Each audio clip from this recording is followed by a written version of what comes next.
Hey everyone! In this quick tutorial, I'm going to show you exactly how to turn off VPN on your iPhone, and also how to completely remove it if you don't want it on your device anymore.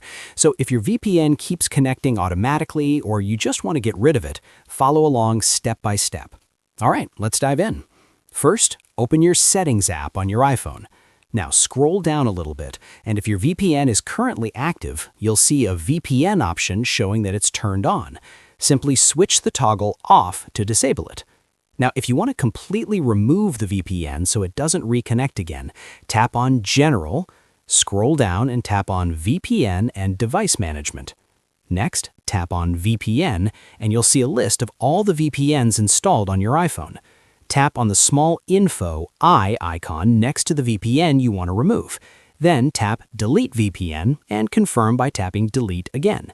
This will completely remove the VPN from your iPhone, so it won't connect again. And that's it. That's how you can turn off and fully remove any VPN from your iPhone quickly and easily.